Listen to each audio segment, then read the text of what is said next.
This video continues the story of Larisa Smith, former Scientologist and daughter of Tim and Sylvia DeWall. In part 1, we covered Larisa's upbringing through attending the Mojave Desert School. Once Larisa got home from Mojave for good, she and her parents found things to be even rougher than they were before. The Scientology ethics and education had done nothing to improve the situation, and things just went right back to how they were before. In other words, not great. I guess I was kind of shaken up a little bit from Mojave, including the loss of the friends that I had for 2 years. Now I'm back where I don't know friends now. Where are they at, you know? And Tim and Syl jumped on the exchange thing again, and I started smoking again. So it was almost like I was in a little boot camp at home, and I was rebelling. I mean, nothing changed. I wasn't more of a Scientologist, upscale or up high standing, what you're supposed to be leaving a school like Mojave Academy. So I couldn't read her. I still was very unsure about this person because I could never read what was going on in her head. She kept everything inside.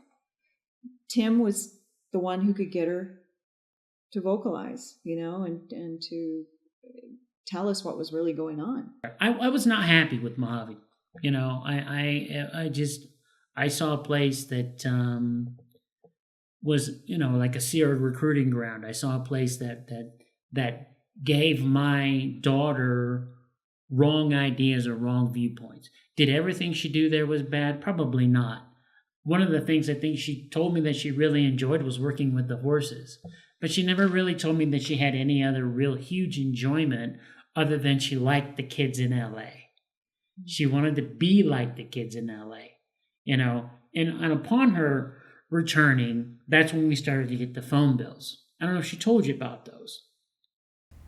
at this point, I wasn't in any school. Like, they had put the boys in public school. I enrolled in the middle school, a public school, and I couldn't do it. I ran away during lunch period because our house was literally like a football field away from this school. So that was kind of, for me, I can't even handle being in a public school because it was so overwhelming. I had just been in this desolate sort of environment, bubble of Scientology knowledge and rules and the whole thought process. So it was like both worlds were too much for me. I mean, there were several things, just sneaking out at night. That's when the window routine started happening. And there was some boy that would come over apparently and be staying there in her room. And we didn't know about that. We just hear the alarm going off. Why would her alarm go off at 3 a.m. or 4 a.m.? I guess to wake this young man up so he could get his butt home. But so I didn't kill him. Yeah, so they were really hard on okay, well, if you're not going to be in school, or you're not going to be, certainly not going to be just watching TV all day or hanging out smoking cigarettes with your friends, sneaking people in and out, you going in and out. So you've got to get a job. And I remember that being pushed since I was about 13, right before I was, shipped to Mojave. That was going on at that time. I should get a job. So I did get a job. I'm 15 now, at a little florist shop downtown Clearwater with another friend of mine who was a Scientologist kid. And the big upset, I guess, that happened was I had a cell phone. They got me a cell phone for Christmas, and I totally took advantage of that. And I think I made the phone bill go outrageously high, calling my LA Mojave friends. And it was a miscommunication between us because I was at work, but the girl who ran the floral shop closed it. So instead I went to go to the same girl that I worked with's house, but my parents, I guess, thought I was lying because of all the rebellious activity I was doing. They thought I was just this covert lying little shit, like, you're not telling the truth. The one incident I think that set him off was she told us she was going to spend the night with a girlfriend and wound up not doing that. She went kind of somewhere else Yeah, she was missing for like, what, 12, 14 hours? We didn't Well, know we where drove she around was. looking for We her. drove around. I was freaking out. And when I finally found her, I was so full of emotion, and she had been rebelling, and I'm like, okay, she's a frickin' flat ball bearing from Mojave Academy, which wasn't exactly cheap even on the family discount. So here I've got this kid, I don't know what to do with her, and we got into it. She yelled at me, I yelled at her. Very little yelling came from her, but I could tell she was ready to yell, and I yelled, and I'm like, okay, fuck you. Go live with your mom. They picked me up. They found me somehow. I really don't remember the details, but I remember getting in the car, and on the way home, they were screaming at me for being fed up with my bullshit, and I'm so unproductive and at exchange. And after they sent me to Mojave and smoking cigarettes after the braces, and just a dilettante type, dilettante, like not taking anything seriously at all, just and I was upset because I had it with people telling me how I should be, what's right, what's wrong, and just conforming to a controlling type communication from anyone. And it's also my parents and what I had been through the last 3 years of parents coming and going, leaving, all surrounding this Scientology world. So I started crying and said, I'm moving out. Fuck you guys, And my dad was pissed, and he called me a bad word, and that was it. I called my mom, who was living in Tampa, Carla, and told her what had happened, and I moved in with her. She came and got me. Moving in with Carla was no grand reunion. In fact, while Larisa actually thought of herself as a Scientologist, she did not change her behavior one iota when she changed households. Like most teenagers, her attention was focused almost exclusively on her own angst and on her friends and getting what she wanted.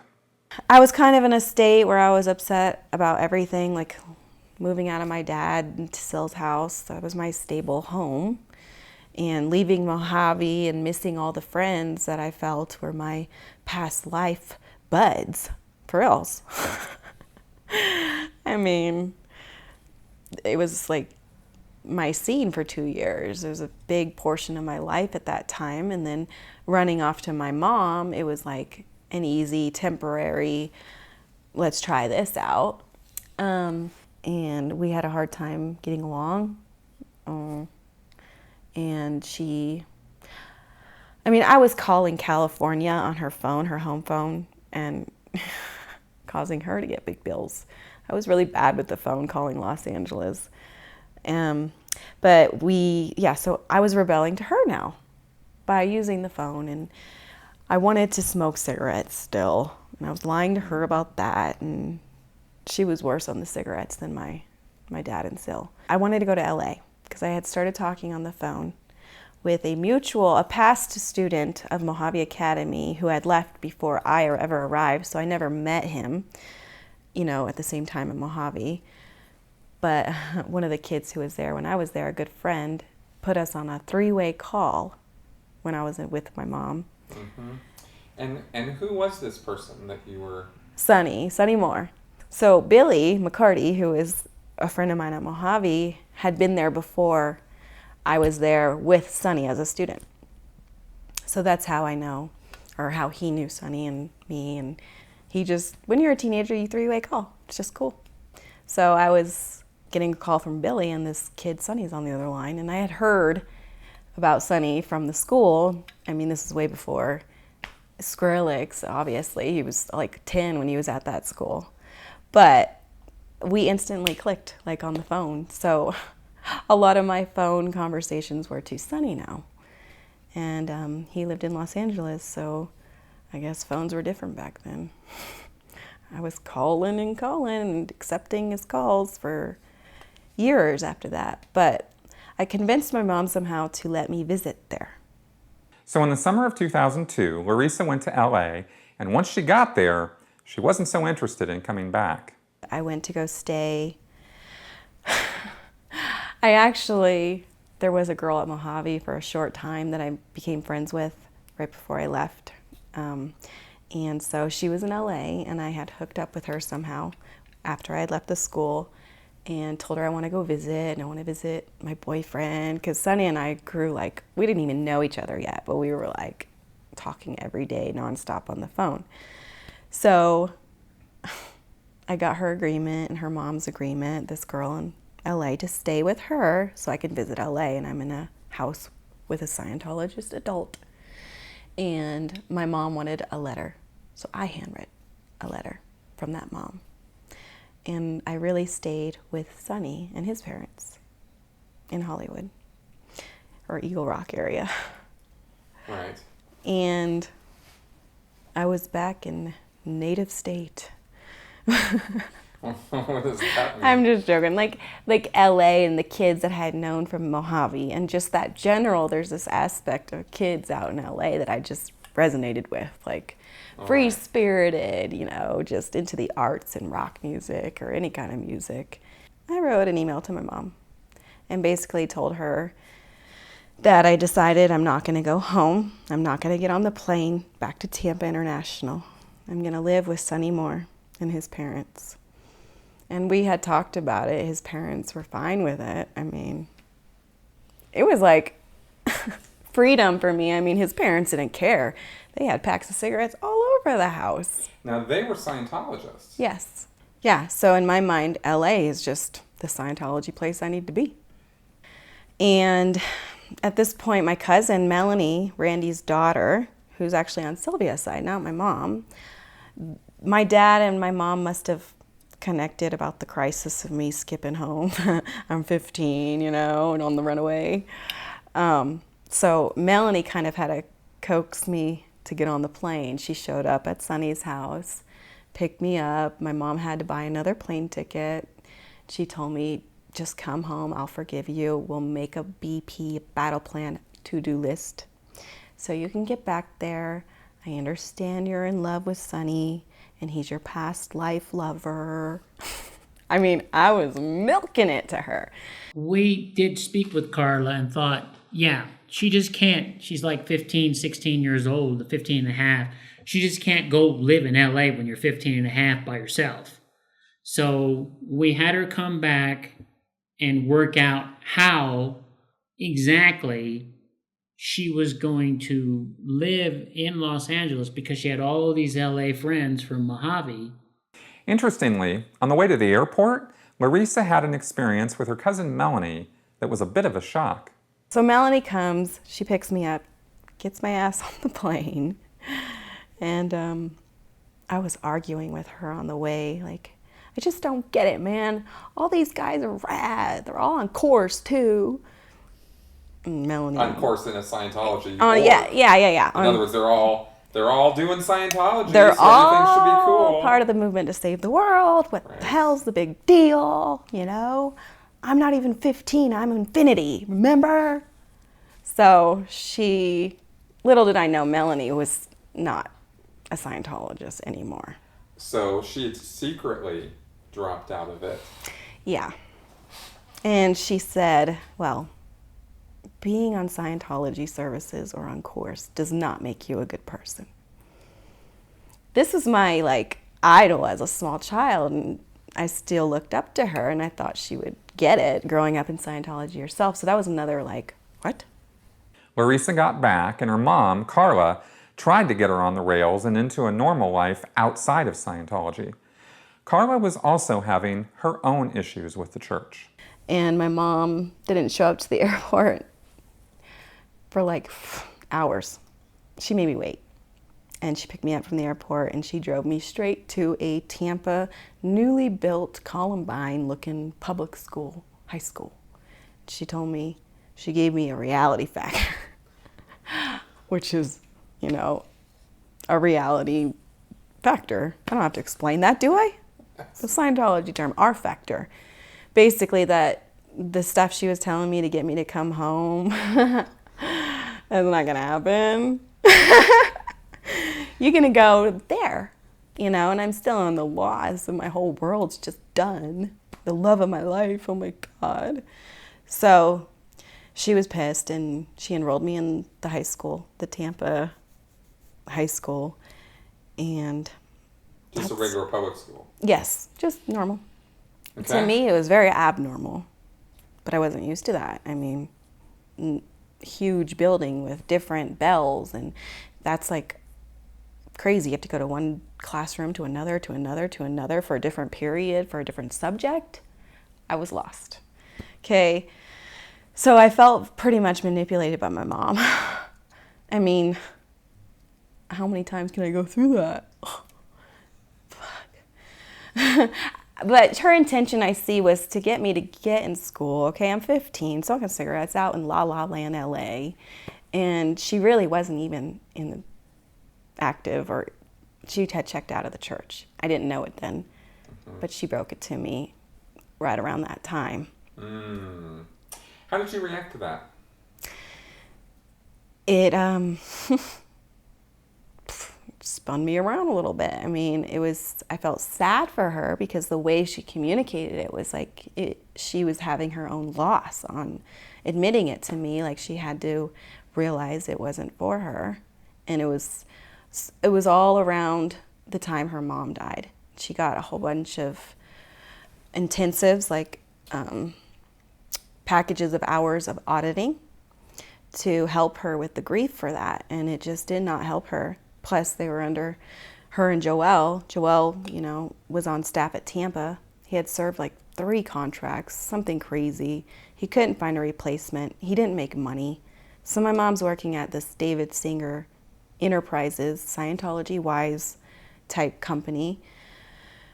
They have a baby too at this point. I have another brother, Lakota, and she's pretty much having to support them financially completely, all because Joel has to be there still, being told he needs to find a replacement before he can leave, and this is years, and he's not getting paid. But he fulfilled years, like 3 full good contracts. He had gone, even tried the Sea Org and CLO, and obviously handled whatever he needed to handle to be back on as a staff member at Tampa. So I think all of that combined, just my mom saw the light. But so yeah, I asked her why she was so depressed. Why don't we leave the house? We were like cooped in this trailer she had at the time. They were really not doing well financially, and she broke it to me then that she hasn't been a Scientologist in a while, and she was kind of griefy and crying. And this is the woman who raised me in this, and everything surrounding in my life, this is the big cloud. Just my whole knowingness, or this is the real stuff, It was weird. It was really weird. So I kind of looked at her half with like, I feel bad for her, and then half like she's gone cuckoo. But despite even my own weirdness and upbringing and what I was upset about. With life not going smoothly for anyone involved, Tim tried again to use Scientology to help solve the problems. Let's all just go down to the Bel Air mission and try and get this sorted out. I think it was coordinated between my dad or Sylvia and my mom. I certainly didn't set that up, but it was a chaplain cycle to talk about the situation, me moving out or running away from Tim and Sylvia's house, moving in with my mom, and their own personal, my parents, Tim and Sylvia and my mom's own baggage. It started flying. Well, things were kind of getting resolved, and I think that at some point it was determined that she was going to come back and live with us during this chaplain thing, and right, to sort out going back to LA. And I'm watching all of this, and I've been good, I've been quiet, and I watched him and Carl, and everybody's all happy, and Carl at one point said she was trying to lay a guilt trip on Tim. I saw it, and she said, "You're her father," or something like that, and I said, "No, he's not." And that set Larisa off. But at that point, I said, "Look, I'm sitting here, and you guys haven't included me at all in any decisions." I was a little pissed, I thought, I'm one of the main breadwinners. I'm paying for a lot of this. I've been having to raise this kid, deal with this shit, and yet I don't get any say in it.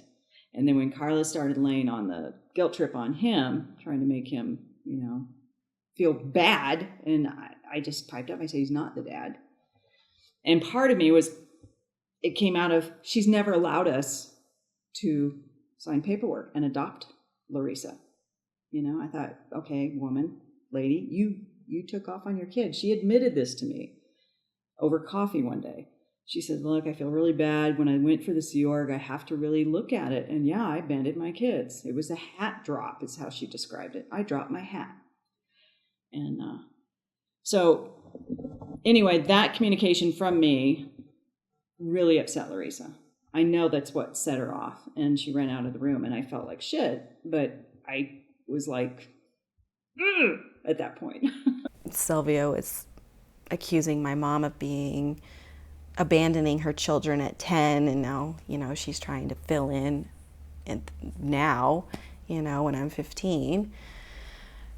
And I guess it just too much stuff in front of me, and I just got really keyed in, and I left the room. And my dad found me. I went after her. I found her behind the Bel Air Mission in a stairwell, crying. And I talked to her, and she said, Dad, I just want to go back to Los Angeles. Everything will be fine there. I'll do it the right way. We'll get out a piece of paper, and we'll choose the Scientology word, battle plan it out.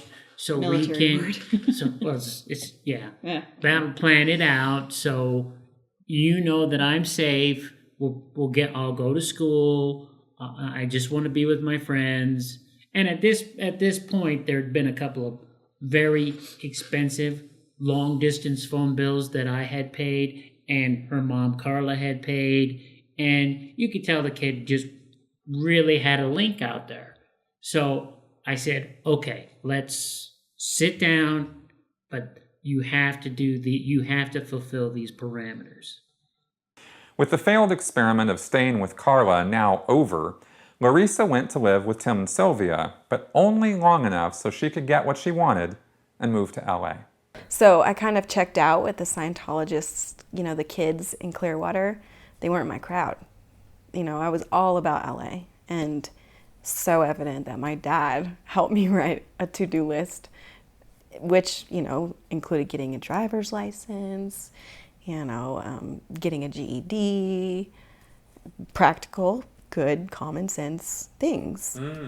And so he was helpful, actually, and he made sure that I got, this time not lying, no forged letters here. I got connected with a girl named Sky, who was at my age, Sonny's friend, and her parents were accepting of me to live with them if I were to move to LA. And this is the Klefflers. Yeah, she's 15 and a half, almost 16. Yeah. And I said, well, the main thing that you have to have is a home life that's stable. You have to live with, and I said, you have to live with a Scientologist, thinking, okay, well, that's the most stable people I know. So after they worked a deal about how much my dad would pay rent to the Klefflers, I would be moving there. Wow. So I did. With Larisa back in LA and her life her own, what did she do with herself, and how were things with her new life with the Klefflers? So my parents would send a small portion for me to live to the Klefflers for me to stay there. And I think Linda or my dad, however they worked it out, I had a small amount of like allowance from that money, but I was supposed to be getting a job, Didn't really do that all the time. But at one point I did work at the Way to Happiness. What is it? Center? I think Foundation. Foundation, right. The central one in Glendale that prints all the books and everything? It was in Glendale, and it was a really nice building. Yeah. And it had the whole walk-through museum with the... That's the one. Yeah, so I got a job there very briefly. It was fun. I mean, I was back in LA. Linda and her dad, Randy, and she had a brother, Kane. Lon was in the Sea Org, who's her twin, because Sky has a twin brother. But they were kind of like groovy, like didn't care if we smoked. Linda would buy me and Sky and Kane cartons at a time of cigarettes. It was very laid back, but there was some real strict other rules that I wasn't used to that they had. Like, if they had beef with someone, anyone in the Kleffler household had beef with them too.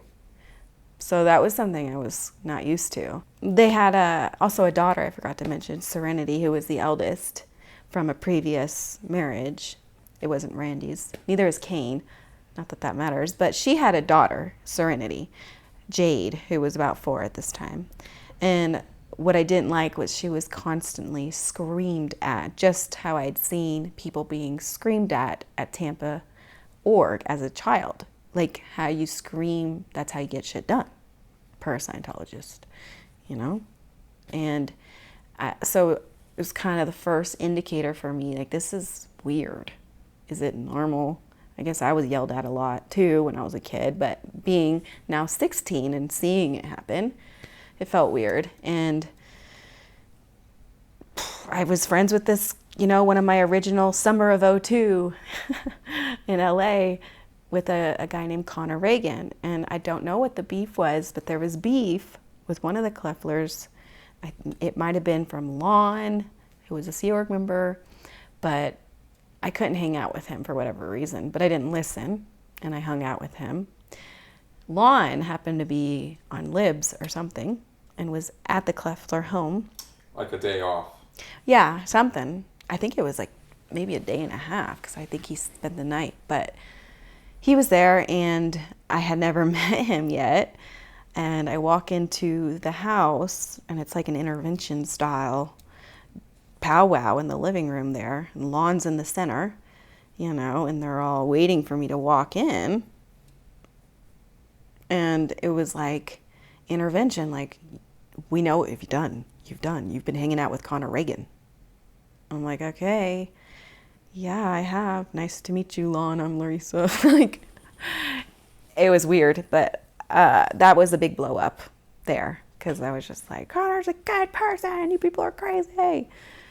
And I moved out of the Kleffler home after Lon reamed me.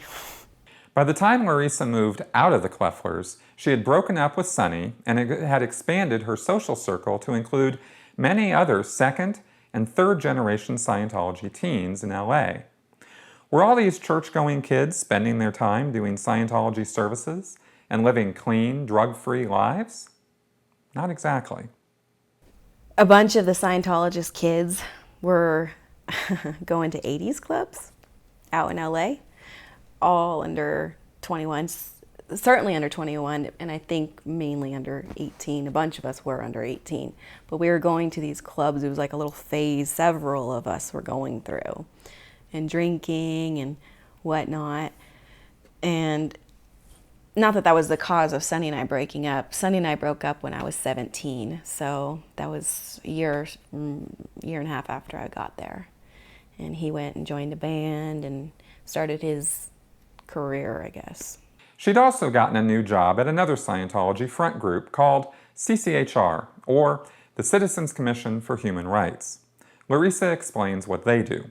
It's the museum in LA where they show you the history of the horrible, you know, things psychiatrists have done, like lobotomies and ice baths and electroshock. And the museum literally has cool displays where it's like, it scares the shit out of you, you know? But So you worked there for a while? Yeah, and I was dating, now at this point, I'm dating Sean Friday. He's working there too. And actually there, you're a staff member. You're not just an employee. They work kind of like staff. So you sign a contract and everything to work there. Larisa was not really doing much with Scientology and was living a pretty aimless life in LA, making her a prime candidate for Sea Org recruiters. Here Larisa explains her history with Sea Org recruiters in Florida, and then what happened in Los Angeles that finally cracked her resistance to joining. Well, you know, you starting from whatever accurate age of memory I can think of it going to flag events. You know, they'd have the people with the clipboards, the Sea Org members with the clipboards, that would make sure you're on your next service or where you're at, or if you're a candidate for the Sea Org, and I guess 12 and 13-year-olds are a good target. So, I mean, I signed like 5 of those billion-year contracts. I've heard that a lot, just to get them to go away. And some recruiters, I guess they're lousy because they didn't, stalk you after each time. But the specific one that I remember where they really got to me and my parents, Tim and Sylvia, when I was living under their roof, was when I was it was after Mojave. So I must have been about 15 before the LA and moving out of to my mom's house. Charles Mitchell, that's his name. He was a flag recruiter and a couple other co-recruiters, if you will. They came, and I don't know how it started, where they found me, where they got me. At Clearwater, it's kind of another little hub where, I don't have to get into that, but, there's Starbucks there. The kids hang out at Starbucks. That's how we did it in LA too. Brandon Faust would show up at Starbucks. So in Clearwater, when I'm 15, 14, somewhere in that age frame, I get recruited by Flag. And they didn't give me a huge briefing. It was just the love bombing of how much amazing things that I could do for the whole planet, as a Sea Org member. And it's just, just irrational thinking, part of your reactive mind telling you all the reasons that you couldn't go. And reactive mind in Scientology is the irrational mind that's not thinking analytical. So they were saying to you that the reasons you were coming up with in your head for not joining Yes. were just because they were just out of your reactive mind. That wasn't rational thought. Yeah. Or if I said, I have to think about it, and they told me thinking is bad.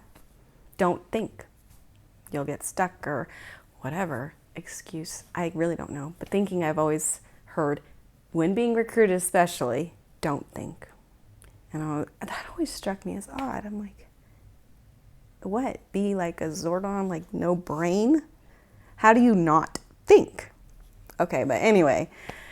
So this one was weird because they actually haunted me. They stalked me. That's kind of pushing it, but they would show up to my parents' house where I was living at 9 o'clock and to find me. And I'm at this point hiding from them because I don't want to join the Sea Org.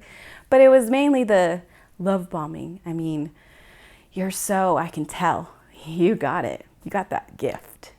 You're going to make it big. And part of that whole thing, which really turned me off, I was never going to do it in the first place. It was just cool to be admired and told I'm an OT pretty much. As well as being in the lobby on one of my breaks, waiting when these guys are going to leave me alone so I can go home.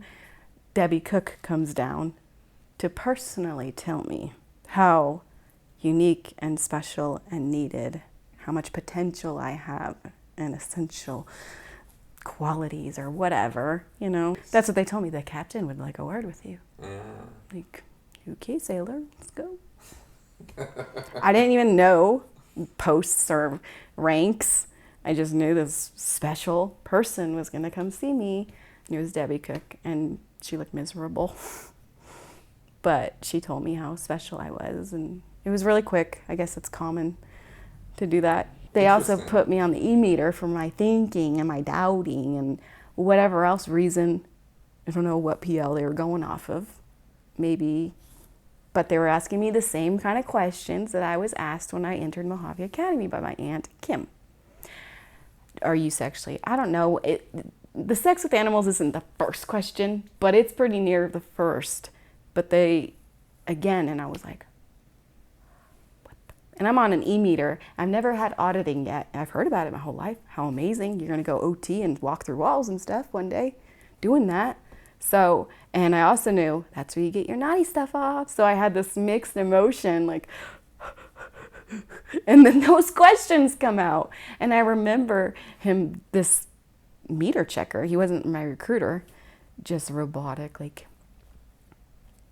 looking up at me in the needle and asking me these questions. And I was just so upset. And I just I don't want to do this. And he insisted, no, we have to keep going. We have to keep going. Leading on to more lists of questions, and it was just chaotic, weird, So I ran away from them. Flag is way different in Clearwater, way different from LA.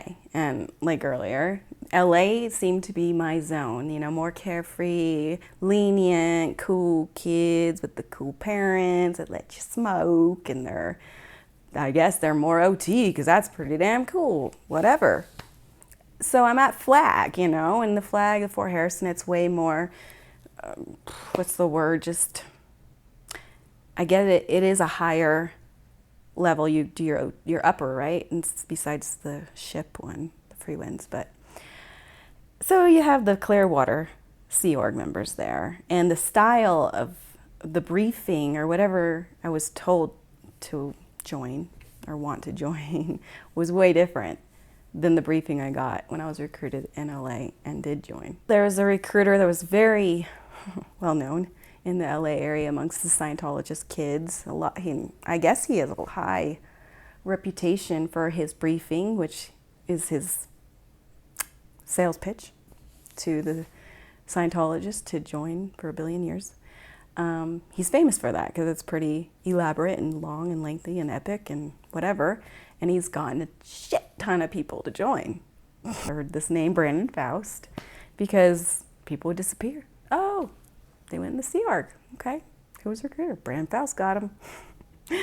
But he would drive this Mustang, and my group of friends and a lot of Scientologist crews and just kids in general would chill at this two Starbucks actually, one in Sunland and one in La Crescenta. And Brandon Faust is the guy I'm talking about. He's at Bridge Publications, a recruiter. He would drive a Mustang and just show up, buy a coffee and sit and chill with us kids and talk. And he would like shoot the shit like a cool person, you know, like get on our reality levels. And he seemed super cool. Like, oh, this is one of those Sea Org members I can talk to without like the creepy fucking seahorse deal coming out, you know, with the billionaire number. But that's his lure. Like, he's a cool guy. He listens to Bad Religion. He drives a Mustang. He gets all this leisure, and he represents this image that he's a Sea Org member. He listens to cool music. He gets to drive a car. He gets time off. He knows how to be cool. It was all the big NWO, 1984, the Rockefellers and the chips, and, you know, where they're implanting humans with chips. They're going to be able to track you, your money, your ID, how the top 12 people somehow all are in control of the media, the psychiatrists, you know, I'm probably mixing it up because it's so beyond, whoa. It was Zeitgeist, the film, pretty much. And that, you know, growing up in Scientology, the belief system, which was what I had, despite any doubts or whatever, it's like I couldn't just not believe it because it was all I knew. So that's another thing where you just feel like you're messing up, you're a fuck up, you have over. That's how I justified it. But so with his briefing, he would then go into phase 2 or whatever, where, so what's it gonna be? You know, like this, it would be a transgression of you with all this data you have now, right? To not join, you know, you have a purpose for being here. Ron does too. Ron knew. And he's good. So basically, and it felt like that. It really was powerful. Like, I mean, I'm naive. I don't even know anything about the real world, how a DMV works. I mean, I've been in the bubble. So to get this crazy information, which is just conspiracy theories that anyone can have, and then being told, like, we would go up to the mountains and look at the stars, which I love the stars, right? And talking big concepts. Like, he pulled out RJ 67, Ron's journal from 67, where Ron writes about the implant stations, like way off of Earth. You know what I mean? Like, and this is my best friend as a little child, I'm told, and the man who brought the techniques and knowledge for planet salvation. But it's up to me. and Brandon Faust and all of us, right? So I think that was the hook, was he was the cool guy in LA and the cool attitude he had, the powerful information and briefing that scared the shit out of anyone who would buy it, and then the love bombing mixed with it. So Larisa had made a huge leap and signed a Sea Org contract for 1 billion years of service to the Church of Scientology. The recruiters did not want to waste any time getting her to arrive, but it wasn't just her in the mix. She also had a Scientologist boyfriend, and he signed up too. Well, I had been dating Sean Friday, was my boyfriend. We had been dating for a year or over at that point. I was living with him and his mom and his brother at that point for a long time. So we were used to being together, living together, sexually active, whatever, normal relationship. We joined, and then R factor, you have to be married if you want to have sex and live together still. So we decided to get married. But during the recruitment cycle, another point came up that I had to handle my mom, because this is after I had known she had vocalized to me she wasn't a Scientologist. And if she hadn't of, I think you're supposed to call your family and let them know so there's no flaps, you know what I mean? So I had to call my mom to tell her, guess what? Me and Sean are joining the Sea Org. And I knew she had joined the Sea Org. She was at CLO in New York when I was 10. Her 8-month stint. Yeah, so I knew she knew what I was getting myself into, and I knew she wasn't a Scientologist, but she kind of has been in and out of my life for on and off my whole life, you know? So I didn't know how she was going to take it. She advised me not to, that it wouldn't matter. She even warned me that I'm going to have to talk to her in fair, or whatever that, good roads, good weather, because she does not agree with this, and she does not agree with Scientology. Because I was trying to get her approval.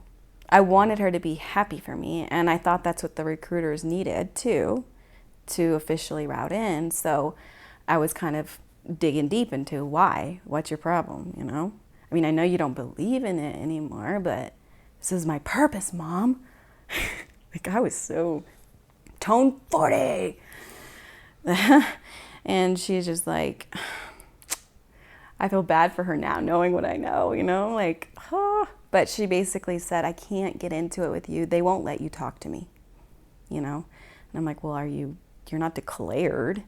She's like, no, but if you want to do that, do it.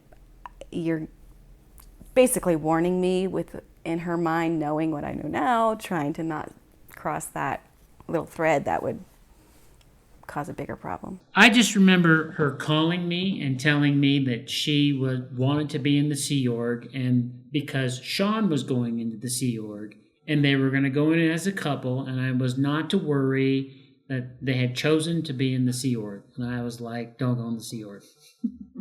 I just told her, don't go in the Sea Org. But lo and behold, she went into the Sea Org. So Brandon personally drove us to the courthouse to get a marriage license in his Mustang, listening to Bad Religion. So we drive, we wait in the line. He pretty much does all the talking. He knows how the system works. We're like doofuses, like, walking behind Brandon. We get the marriage license. We pack our bags. I thought it was a lot. I thought, what the fuck are you doing going in the Sea Org and getting married at 18? And you're signing a billion-year contract, and I didn't even know you were that deeply involved in Scientology. And again reiterated, don't go in the Sea Org.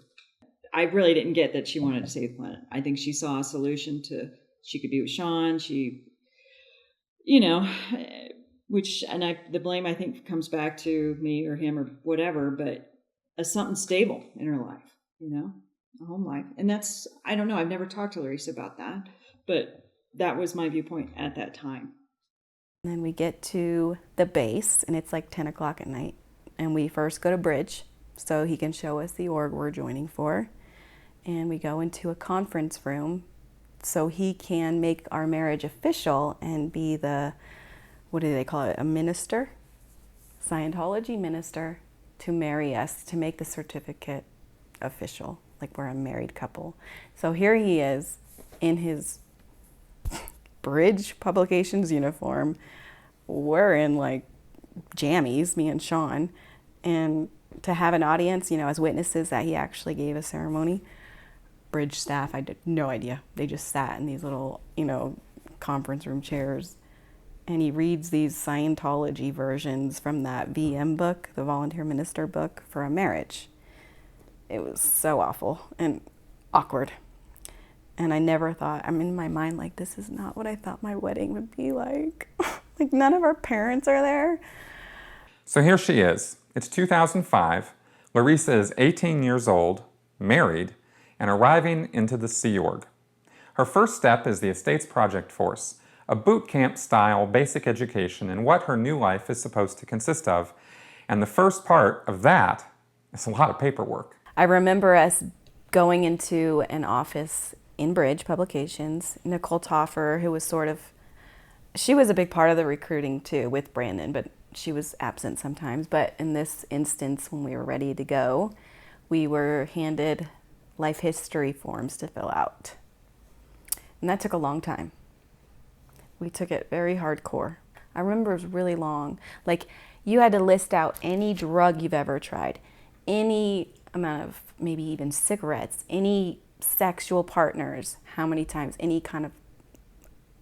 I remember it was a lot about sex, the animals and sex thing, how far you've been on the bridge maybe, what courses you've taken, injuries, medical stuff, all kinds of stuff. And your whole life, anything. I mean, and it was so long and just so draining. And then you had to get a meter check on it too, to make sure you've included everything. And I mean, a couple times it was like, oh, nope. It was like an OW write-up, over withhold write-up. So it was like a security check, I guess, for their files. Whatever. It sucked really bad. Because then when I started having doubts, I'm like, I've heard rumors that they like use your PC folders and stuff against you and your life history, where I've written every person I've had sex with or whatever, any kind of bad thing I've ever done, any drug I've tried, whatever. But after that it could have taken hours. It was one of those things where I was so sleep deprived emotionally, like a big the choice to do this, you know? So, but I do remember when we walked into the EPF dorms, which is the top level of the blue building, and it was the middle of the night, all the EPFers were already asleep, and we just had to like get into the bed, and we woke up to not knowing how it works at all. We didn't know what was going to happen. On the EPF, dorms are separated by men and women, even for married couples. So after their first night apart, what was the first day like finding out what her new life was going to be like? It was an alarm clock that went off at whatever time it was. You had to wake up. It was pretty damn early. And you had to it was either first run and scramble for a uniform, which you didn't have an assigned one. It was like recycled through the laundry bins and just placed on a shelf. So you try to find the best looking EPF navy blue t-shirt that said the little thing EPF with the wing or the leaf thing and the shorts, you know what I mean? Like the cargo Dickies type shorts. So if I'm a small and the smalls are all taken, or the one with the nasty blood stain on it or something, you would just fight. And the belts, the Boy Scout belts, they were all broken and frayed and gnarly looking. We didn't know what the hell was happening the first day, but it was like a typical morning. You wake up, you run and get dressed. I don't know if it was you get dressed first or you have to do the whole white gloving of the dorm. White gloving? Yeah, where you have to clean it and make the beds, the bunks, the 3 stacked tall metal framed, I'm in the Navy or something, beds to perfection. Like the corners have to be tucked in just like you would tuck it at like a hospital or maybe in the military. I don't know, but no crease. in the blanket or anything, you know? And you only had like 10 minutes. It was so fast paced. And after you scramble around, and I think they even had cleaning stations like chicken picking. You had your own bed, obviously. Then you'd have like an EPF leader or dorm check IC, someone on the EPF they were assigned to make everyone stand at parade rest and walk around the room, which was already fucking clean, but literally white glove. When you go like this, if you have something white and anything's there, it's a flunk. So there's dust in LA, and we're in an old building on like the 7th floor, and there's dust all the time. So some of these people would be just assholes, and if a little dust ball, we flunked, and we all had to do a lap or something later in the day, or extra something. There was some punishment, I can't remember what. But so you have the whole scramble, clean up the room, OCD, military style, parade rest. What? Like, I had no idea that was going to be a part of this EPF thing. Standing in a military formation and a 14-year-old girl walking around power trippy. Do you know what I mean? And fighting for like the death over clothes that are old and the same thing. And the showers and the bathrooms are absolutely gross. Like mold. And, you know, there's people coming in and out of there all the time, different people, and they're open door showers. So you had to be naked and see other naked people. I felt like I was in like a concentration camp. And just like after the whole grueling process of being recruited, the whole story you're told, and then being married in a little office and all the uniforms, and being a minion or like a underdog now, like having to be informed, you know, you're on the EPF, you have to run, no walking, waking up before I even knew the rules of cleaning right now. Oh my God, we have to get, where's the clothes?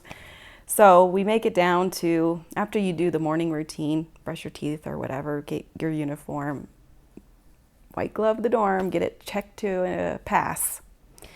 You go downstairs, all the way down under the building. There's like a floor under the basement. The galley doors were down there too.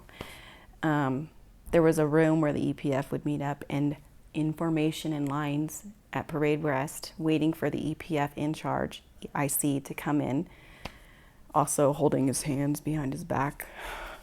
And that was called muster, or muster, morning muster before breakfast. And he would walk down the rows of us to inspect us, like physically, make sure our hair was okay, I guess. Uniform, shirts was tucked in. We had sleep, maybe, I don't know. But sometimes that was just degrading feeling. Like I felt like I was joined the army or something. And I mean, my life before was so not like that. I'm at Starbucks, you know? I got like cool jeans on, or I'm smoking cigarettes in my buds, talking about fucking Aphex Twin. Like, now I'm here. So, and that's when the EPFIC was spotted me and Sean. I guess the routing in terminals didn't notify him because he had a conniption flip. Like, who the fuck are these people? And why are they in my EPF muster? And we're like, well, we just joined. He's like, what? We just joined. We just routed in. We don't know. Bridge, Brandon Faust. And he was like, get them out of here. They're not routed in. They didn't give me the route in sheet or whatever. So that was a big, bad impression. So me and Sean were lost. I don't know how we figured it out, but obviously Brandon or Nicole, the recruiters, did the proper routing in way of Ben Monahan, the IC of the EPF. And we ate breakfast, which was, I think, 15, 20 minutes long for EPF. I know it's a little bit different once you join. Maybe it's not, I don't know. Bad memories. Wow. But we smoked. Me and Sean smoked. So you had to time it right to get your food. There was a line, you know, and it's kind of like a little buffet style. Breakfast faster. There's not many options. And then you go to your little assigned table, which I was not near Sean, which was, I don't know if it was intentional or not, but it pissed me off. But then if you wanted a cigarette, we had like 5 minutes after the line to scarf it down and run out to the patio outside the front of the Blue Building to smoke in that little garden fenced off area. And then run back up to a muster where we received our unit battle plan, or what do they call those? The projects of the day. What you had to complete. And you were assigned, and depending, I guess, how many EPFers there were, it's like 3 or 4 or 5 at a time in units. And you'd get the project, and you'd had to complete that project and get it thoroughly passed by the IC at the end of the day. The EPF is a lot like a low-rent boot camp in many ways, and as Larisa described, it often takes new recruits by surprise. But as rough as boot camp can be, at least there are age requirements, and you know that when you're done with it, that will be about the end of that kind of treatment. Not so in the Sea Org, where the EPF sets the pace for what the rest of the Sea Org is like. So what kind of projects were the EPF assigned to do? Hardcore construction, labor, like carrying cement buckets sometimes, to cleaning out a well outside of the building for no purpose, just to clean it, it was infested with black widows. Tiny space, we couldn't do it. To building walls for the CC Celebrity Center, birthings for them, like Sea Org birthings, place where they live. We were renovating that, new something. We were building walls, putting stucco up on scaffoldings that were so old. I was with like David Pomerantz's daughter was on the EPF with me, Kiara Pomerantz, and we literally, it was gonna fall off, and it was windy and raining, and we're out there just 14-year-old, 18-year-old girls. She's skinny, and it was just psychotic, all the stuff we did. I mean, I could tell you so many crazy stories, but basically the whole idea when you join the EPF, like a boot camp, is to get you, or to prove that you are able to fully and completely confront and handle matter, energy, space, and time. Whether it's 200 pounds of cement in a bucket and you're 85, like I saw a guy on the EPF, his name was Bill, he was 85, old man. There was no excuse. Like if the EPF IC saw you struggling, he would be on your ass. Come on now, go. Just do it. You're a Thetan. Knock that shit off. Doesn't matter how old you are. It's a mindset I can't even get back into right now. Even then I was like, what in the fuck is going on? Like, he could have had a heart attack. So we did the CC birthings, and when we were doing that project, we were mustering in the CC parking garage under there, and I was drinking a shit ton of water at the time, and I had to pee so bad. And this muster was like the longest muster of all, and I remember being scared to death. But I had to pee so bad I was about to pass out. But I knew I couldn't ask Ben Monahan to pee. And it was the most painful, like intimidating, horrible thing when I had to pee that bad. Like the worst time in my entire life, and I'm on the EPF information at parade rest, and I can't move an inch. And that's just psychotic to me now. Just go pee. I wish, but. There was one project in particular which was still stood out in Larisa's memory. So it was Kiara Pomerantz and a couple other people I don't remember. But our unit for that day was to open up a well, which is that what it's called, a well? Like, it's like, it was just a random hole in the ground, a metal lid, but it wasn't round like, you know, the typical Ninja Turtle takeoff. Not that kind. It was like rectangular, maybe 4 foot long by 2.5 foot wide and about 8 foot deep or 6 foot deep. And we were just to clean that. You can't really white glove it, but it was to be just scrubbed with brittle brushes and rags and arbitrary reasons. There was no reason, you know? So, but anyhow, we went out there, opened the lid, and we're all ready. We got a ladder and everything out to go into it before we opened it. But when we did, black widows, just hundreds. I mean, of varying sizes, just all sort of crawling up. And there was no way we were going to get into it without being bit, basically. It was so narrow. So there was water, like maybe 6 inches of water at the bottom. And we didn't know what to do. I mean, we had to do it. It was our project, and you have to do that. But thankfully, the MLO from, I don't know which, medical liaison officer. I don't know if every single organization has one, but one of them happened to walk by and see what was happening, like these EPFers, you know, and the Black Widows, and us just standing there staring. And so he asked us what we were doing, and we told him it was our project and we had to get it done, and he wasn't having it. So Ben Monahan, the IC, EPF IC, happened to walk out. Security might have saw what was going on. I don't know how he knew and how he just magically appeared. But there was a little argument going on between the MLO and the EPF IC on having us assigned to do this, because he's like, they're going to get bit and I'm going to have to drop everything. The MLO is saying this, and take them to the hospital for getting bit by black widows. And the EPF IC said they're only going to get bit if they're PTS. PTS stands for Potential Trouble Source and is a label in Scientology to indicate that someone is connected and is being adversely affected by a suppressive person, meaning someone who is antisocial and is actively working against them, trying to hold them down in life or generally make their life very difficult.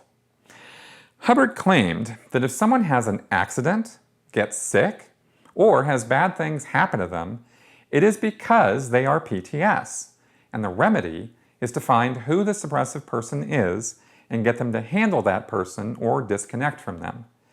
This is supposed to make the person no longer PTS and therefore impervious to accidents, illness, or random injury. This easily disproven, asinine idea is used as a control mechanism in Scientology and leads many Scientologists to deride or insult people who get sick or have accidents, which is what the EPF-IC was doing in this case. He didn't see any problem at all. If there was a problem, it was ours. Wow. So the MLO obviously won that battle. It was loud, I remember that. And we didn't do it. So, but that was a crazy experience. I mean, being told to clean a well. I've never seen so many black widows in my life. I hate spiders. I'm a girl, 18, like another little girl. Like, yeah, there's so many of those though, but that was a big one that sticks out in my mind. The EPF is clearly a rigidly structured program meant to instill discipline in the ranks of new Sea Org members and get them used to taking and following orders. Generally, this kind of thing is done by breaking down a person's free will and independent thought. Here's an example of how this kind of thing is done in the EPF. On the EPF, you don't have time for yourself. It's very structured, organized. You have a schedule, very tight schedule, military style, run wherever you go. It's fast paced, you know. And I woke up one morning, set my alarm like 10 minutes before the alarm for all the EPFers to wake up, so I could just breathe for a second and be alone. And I love makeup, so I put a little bit of mascara and eyeliner on to feel good about myself. I mean, no biggie. Do the normal routine, all the EPFers get up. And so when we're standing in muster before breakfast, after the room check and all, Ben Monahan walks through the aisles, the IC, again, to do his little physical inspection, and he stops at me and you know, and you're told to look straight ahead. You're not looking at him. You're very military, statue, parade rest, whatever. And he asks me so snidely, "What is that on your face?" And I was like shocked a little bit, like, what? He knows what's on my face? But anyways, I'm like, makeup? He's like, makeup? What? Because I didn't say sir. Yeah, you gotta say sir all the time to your seniors, who's everyone. So I didn't call him sir, and then he said, "Are you gonna backflash me again?" Like, but screaming. And I'm like, "No, makeup, sir. It's makeup." He's like, "Why?" And I said, "Well, I wanted to. I mean, there's 60 people at parade rest, total silence, listening to this, and I'm like, thinking this is like, I just had a little pleasure moment. I've had, what's wrong? I learned about this in, you know, during the coursework, how a Sea Org woman should wear makeup and dress appropriate, look good, PR. What the fuck is the matter? Like, where's the policy letter that says you can't wear makeup on the EPF? Anyways, back to the story. Basically, he screams at me, tells me don't backflash him, knock it off. I have 2 minutes to run up to the 7th floor where the EPFers slept, wash it all off, and come back down the 7 flights of stairs running to eat breakfast, which was going to end in 30 minutes from that point. It was impossible, but it's just another one of those things. I felt like I seriously had to do it. The EPF is not just a work program, though. For 5 hours a day, the EPF study L. Ron Hubbard's policies and introductory lectures about the spirit and attitude of the Sea Organization. And you're put through, I don't know, 5 courses where you learn everything about, you know, how to operate a ship or a boat, you know, how to tie certain knots as if you were sailing to, and it's all L. Ron Hubbard, you know, courses for joining the Sea Org. How to clean windows with newspapers, to vinegar, to what vitamins are good, to, you know, everything pretty much naval stuff, as if we were in the Navy or on a ship. That's why it's the Sea Org, and they kept the tradition, and you're supposed to know that shit. So, and also we learned about the Sea Org, more about it, and like what ranks, how the org boards work, and posts, and... While a normal EPF program is supposed to take about 3 weeks for an average recruit to complete, Larisa was on this program for months. She was not as enchanted with this new lifestyle as the other recruits, and began having doubts about whether this was something she really wanted to do. Larisa explains how that went. Well, when you're in doubt, meaning you want to leave, you're not supposed to talk to anyone about that, but the post of Master at Arms, which is like an ethics officer for the EPF, or the EPFIC, I'm assuming. So when you have doubt, even outside of the Sea Org, about like Scientology, but you're not supposed to talk about that. It's interbulating, which is upsetting other people, getting other people, you know, other Scientologists upset. Mm-hmm. And it's even more hardcore in the Sea Org when you signed 1 billion years dedicating, you know, basically to L. Ron Hubbard, your best friend, that you're going to do this, the best, most elite possible thing he's ever, you know, acknowledged these people of the Sea Org, you know. So to doubt, I was in doubt, and it took like maybe a week for me to even start to consider talking to the Master at Arms about that. So it's sort of like you're in a state of paranoia if you have a doubt. You're thinking, even thinking that is wrong, you know? Like, I remember trying to make some sort of cue or signal to Sean at the CC Birthings he was in obviously a different unit, different project. They wanted to separate us before we were bad or anything. It was just probably the 2D, no 2D rule. But just trying to like signal to him like, we need to talk or I'm upset. I mean, that's how strong for me it felt to even think, now what have I gotten myself into? and how am I going to get out?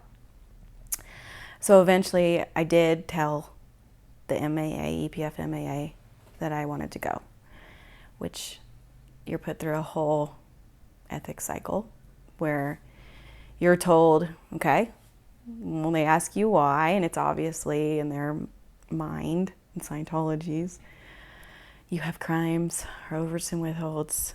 That's the only reason you want to leave, ever. The only reason, or an MU, I guess. So I was put through OW write-ups right away.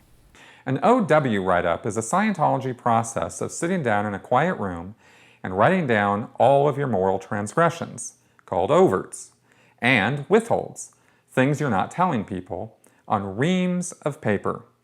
Each transgression is written with the when and where it happened and the exact details of what occurred. Larisa worked on this during the time she would usually be doing her studies. Even though she didn't want to be there, she still had to follow the usual sleep and work schedule.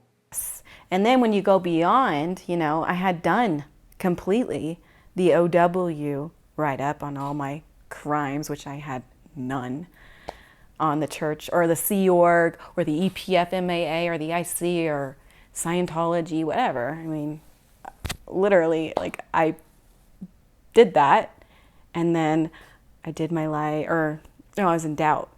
So I couldn't even get to the doubt because they want you to do the whole OW write-ups, and then you have to wait for someone to check you on the e-meter to make sure you get a floating needle, which means you're telling the truth pretty much. I don't know if it was real or not, but they would tell me, oh, the meter checker's busy, he's got too many people, so I was waiting a lot. And when you're waiting, you don't deserve to be in that room working, looking at a book. You need to be working. So a lot of that time that I was in ethics, I was actually working all day long now, in the day and the night. Now there was one withhold that Larisa had managed to keep from the Sea Org. She had packed a cell phone with her things, thinking that the service was going to be turned off. No one in the EPF caught this, and once doubt started settling in, she started using it. Yeah, I started calling my dad from that cell phone that I snuck. It worked still. The service was still on, and I felt like I'd heard the horror stories of how long it takes to get out, and I started calling my dad in Clearwater, Florida, Tim, from that cell phone. I would sneak it and do it, and eventually I was kind of nervous about how to say it to him because he was a Scientologist and he didn't know exactly, and you kind of have this feeling that you can't say certain things. I remember signing something when we joined, like you'll pay $10,000 if you talk about anything, So I had a lot of this pressure and fear and doubting my own, morals, you know what I mean? But this is my dad who's been there forever. And so I used that cell phone, naughty, and I called him a lot, all the time. She called me, told me how rough the EPF was, that she didn't really like being in the Sea Org. Sean was not progressing as fast as she was. She wasn't sure that she wanted to be in the Sea Org. And I had given her advices. I said, well, if you don't want to be in the Sea Org, one of the best ways to handle it is go see the chaplain. Now, the chaplain's also a Sea Org member. He's probably going to tell her to stay in the Sea Org, but you can at least broach a subject through the chaplain and maybe not get in as much trouble as if you just started blabbing that you don't want to be in the Sea Org. I thought it was an outside chance. I didn't think it would 100% work. I didn't think it would work at all, but I felt like it gave her some hope. So I just told him I'm having a hard time. They put me in the decks. I'm here. I've been here for weeks. They won't let me tell Sean. I'm upset. I've lost 20 pounds or something. And I want to leave, and they won't give me the routing sheet. I just want to go. And this is over however many phone calls to get just that clear to him. And he got it, and he was calling the recruiter first, Brandon, then asking for his senior, and eventually he called CMO and whatever, saying help her get out. When I really knew the gig was up, she gave me the recruiter's number. I don't remember his name, but he got a call from me. And I chewed his ass to a nub. I said, I don't really give a shit what you think, or how I'm going to talk to you. My daughter does not need to be married. She does not need to be in the Sea Org. You falsely recruited her. I want the shit fixed. Let her go to the chaplain. She needs to route out. I just kept pushing hard and hard and hard, and I said, look, they're going to put you on the decks. You're going to have to deal with messed work. They're going to kick you back down to the EPF, which they did. They're going to F with you until you decide to stay. They're going to put you in a little room. They're going to scream at you. They're going to call you a DB. They're going to yell at you. I said, if you can wherewithal all of that, eventually they'll route you out on a fitness board. So just get ready for a rocket ride. Get ready to get your ass chewed. I'll do what I can from this end. I'll keep beating on them. But you're not going to stay in the Sea Org. Even if I have to come to LA and get you, you're not staying in the Sea Org. So I guess that was a flap. That my dad was now on the line. DevT, develop traffic. It's another term. Something's just in the way of the product. So anyway, eventually I gave up on that. Actually, I said, fuck it. I decided I want to stay. I mean, I was so beaten down and caved and tired. I missed Sean. I couldn't even see him, so I thought if I'm on the EPF, I'll at least get to see him again, even though he has no idea why. I mean, you kind of assume and if someone's in doubt because they're in ethics. And so I guess they made me do exchange and conditions by dynamics, which is a process where you list out all of your 8 dynamics, which are the parts of your life per Hubbard. First is you, second, whole shebang, yeah. And I don't even know. It was psychotic and robotic and annoying. And I had to do that, and then take the OCA test, personality test, where it graphs where you are, what's normal, what's not, where you're low and high. And mine was so low. He couldn't put me back on study because it was that low, which makes sense. That was so miserable. But eventually, however it happened, they let me go back to being a normal EPFer, not in ethics. Now back on studies. And I knew that if I just finished the EPF, at least I could probably, before I route into Bridge officially as a Sea Org member, I can probably leave easier. That's what I was thinking. So I finished all the courses, super fast. And I'm still calling my dad all the time on that phone. And whatever. So when I finished, they have you do the same exact thing, the OCA test, because that's submitted as a grad statistics, whatever. And it was so low again. So I couldn't even graduate the EPF until I did the exchange and conditions by dynamics process, which took a month.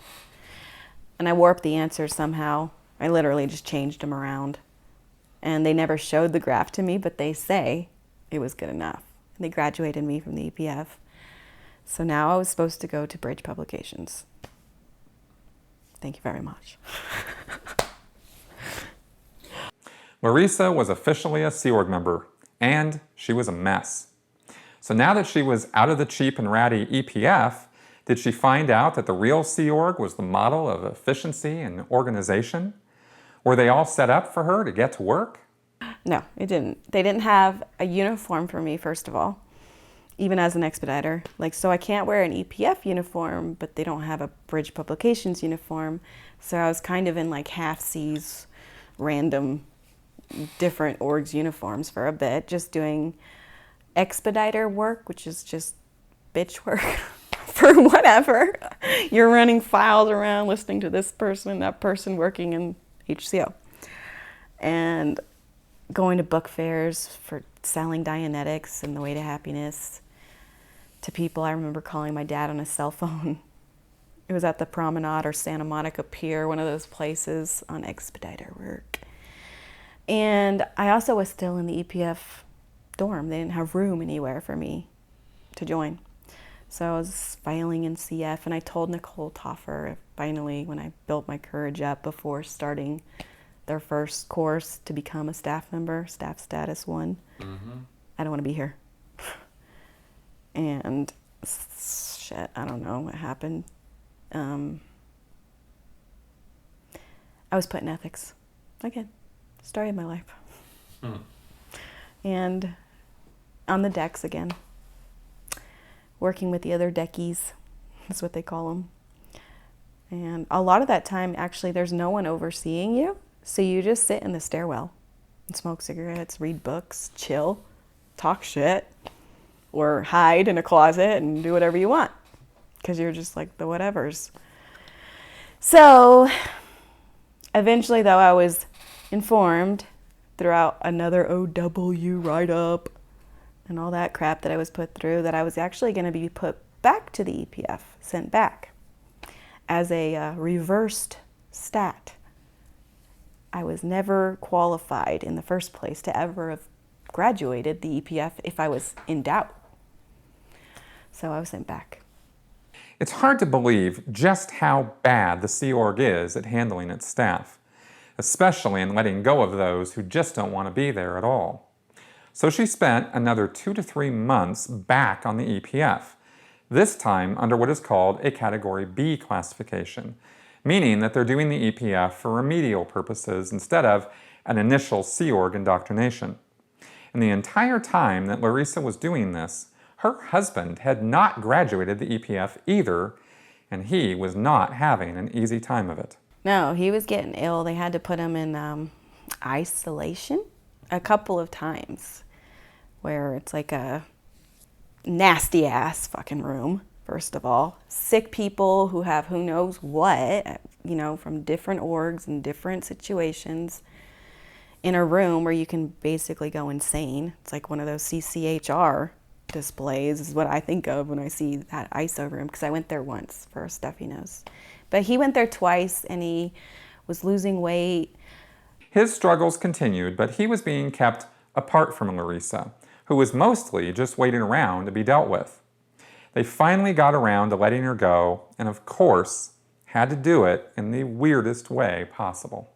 Okay, so I had been doing the decks and these in ethics and just in the way and waiting, the waiting game forever.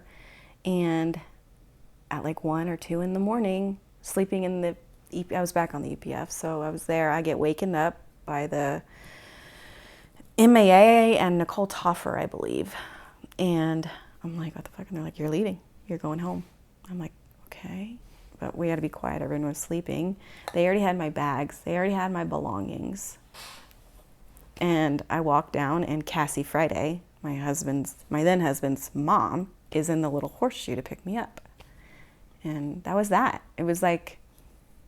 Next week, we will conclude this story.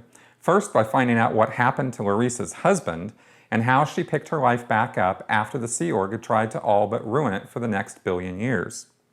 Unfortunately, while Larisa was no longer in the Sea Org, her troubles with Scientology were far from over. Thank you for watching.